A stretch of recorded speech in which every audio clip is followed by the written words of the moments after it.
Well, so far, up to this point, we've talked about all different kinds of designs and research methods, and now we're going to talk more about evaluation research. Many of you, when you do your major research proposal in order to graduate, if you choose to go that route and not do the comprehensive assessment, you might choose to do an evaluation research, and this is evaluating a program, an agency. So you might see this again when you determine that. But we're going to talk about a brief history of this type of research, the basics, the kinds of questions for this research, design decisions, quasi-experimental designs, non-experimental designs, qualitative and quantitative policy research, the basic science, and ethics. The purpose of research, of this type of evaluation research, is to investigate social programs. It's often referred to as applied research because the findings can be immediately utilized and applied. During the 60s, the practice of this type of research increased dramatically, not only in the U.S., but also around the world. And all of this type of research is empirical and data-driven. Patton in '97 coined the term utilization-focused evaluation. And these are evaluations that are judged by their utility and actual use. In addition, there has been increased concern in the field regarding fiscal accountability, documenting the worth of social program expenditures in relation to their cost. Because of the money that is spent in these social programs, many times they need to be evaluated, and they could be evaluated under the guidance of the board of directors, or it could be something if they're being funded by the state. Therefore, they could go under this type of research as well. The basics: inputs, resources, raw materials, clients, and staff that go into the program. The program process: you want to know the complete treatment or service delivered by the program.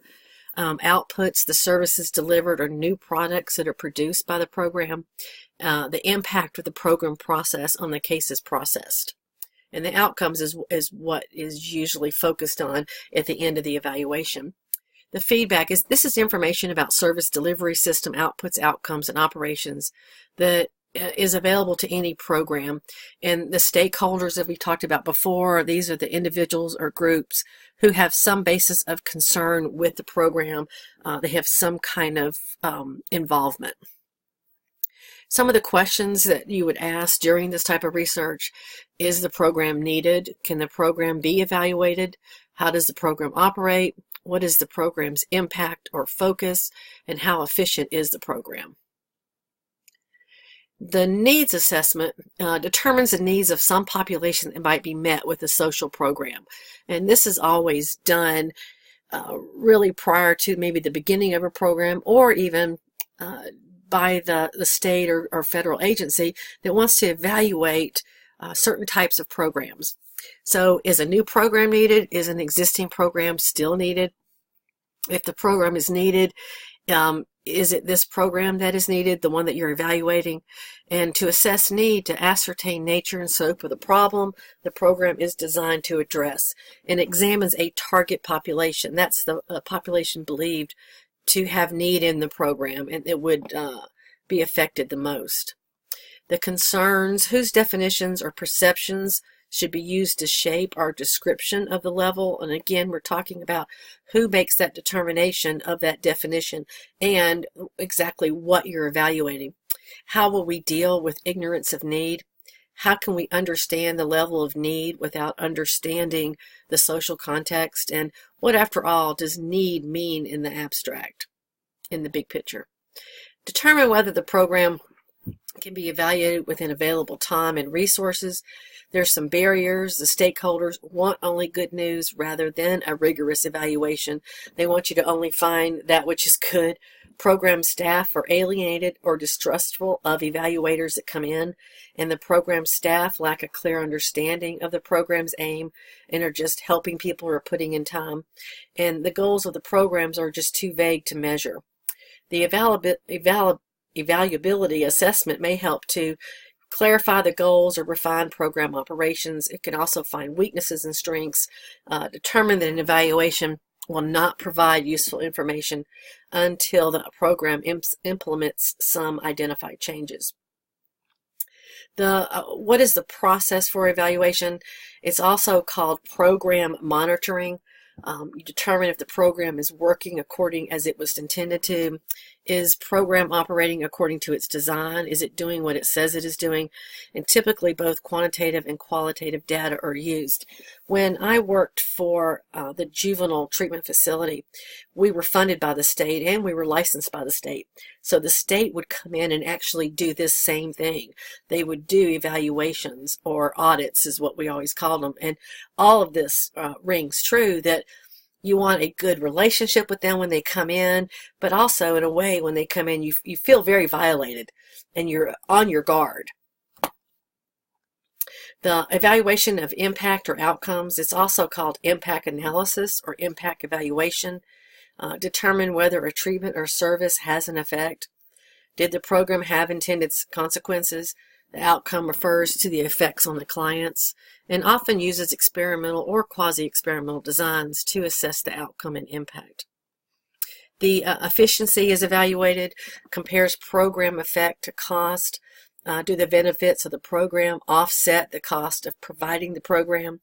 There's two general types of evaluations. The cost-benefit compares the expenditures to the monetary value of outcomes, and the cost effectiveness compares program expenditures to actual outcomes and impacts, how much it costs to achieve a specific outcome. We dealt with this a lot when I was the program administrator, because the state comes in and they want to know, well, we're paying so much for this youth to be in your treatment. Is it worth it in the long run? And they want to see, is the payoff going to be more than the actual treatment cost? So this requires that evaluators identify and measure costs and benefits and express them in dollars. The black box evaluation, this addresses whether the program produced the desired outcome, does not address the process by which the program produced the effect, and comment orientation and outcome impact evaluations. Theory-driven evaluation, this starts with a program theory. It's a model of how the program is supposed to operate, what it's supposed to do, what's it supposed to produce as the results. In prescriptive models, designers state how they believe the program will achieve the desired effects. In descriptive models, the evaluator derives program theory by observing what really happens. Evaluators devise evaluation to measure how well each piece of the theory that they're evaluating is actually implemented. It enables evaluators to identify which aspect of the program needs work, what might actually be working, what needs improvement, and this is based on the processes observed and the outcomes produced. The stakeholder approaches, as we mentioned, in program evaluation, the research question is often set by the program sponsors or the government agency that is responsible for reviewing the program. And as I stated when talking about the juvenile treatment program, the state Department of Children's Services was responsible for reviewing the program. It encourages researchers to be responsive to program stakeholders. There are two approaches when approaching stakeholders. Utilization-focused evaluation. This is where the evaluator forms a task force of program stakeholders who help shape the evaluation project so that they are most likely to use its results. And then there's action research or participatory research, and this is where the program participants are engaged with the researchers as co-researchers and help design, conduct, and report the research.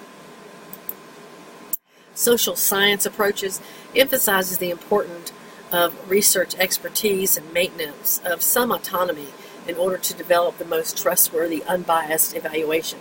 Evaluators will derive a program theory from information they obtain, or how the program operates, and extant social science theory and knowledge, not really from the views of the stakeholders. In goal-free evaluation, researchers do not even permit themselves to learn what goals the program stakeholders have for the program. They do it on a complete, unbiased pathway. The disadvantages of stakeholder. If stakeholders are ignored, researchers may find that participants are uncooperative, that their reports are unused, and that the next project remains unfunded. If social science procedures are neglected, standards of evidence will be compromised, conclusions about the program effects will likely be invalid, and results are unlikely to be generalizable to other settings. These undesirable possibilities have led to several attempts to develop more integrative approaches.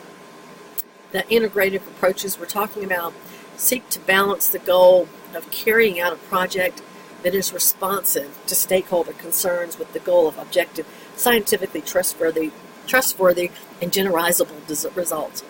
Many evaluation researchers now recognize that they must take account of multiple values in their research and be sensitive to the perspectives of different stakeholders, in addition to maintaining a commitment to the goals of measurement, validity, internal validity, and generalizability. Simple or complex outcomes. The selection of a single outcome measure or complex outcome measures is an important step within the evaluation research process. Examination of a single outcome may miss a process of how the program works. That's why there are usually a number of outcomes, are complex outcomes. The examination of multiple outcomes generally complicates analysis and interpretation. However, the result usually is a much more realistic and richer understanding of program impact. The way to reduce that complication analysis is to make sure that the outcomes are very clear and that they are separate from each other and don't overlap. Experimental designs that can be used in evaluation research. Evaluations can use an experimental design. The 3 criteria necessary for establishing a causal relationship are association between the independent variables, correct time order, meaning that the independent variable comes before the dependent, and non-spuriousness, where we rule out the influence of other variables on the outcome. Is random assignment to conditions always possible in the evaluation of a social program? No. Quasi-experimental designs. You should recognize this from when we've talked about our sampling and our designs a couple weeks ago. Quasi-experimental design, randomization is usually not possible in evaluation research. We already know this. 2 types of quasi-experimental designs that are used are non-equivalent control group design and time series design.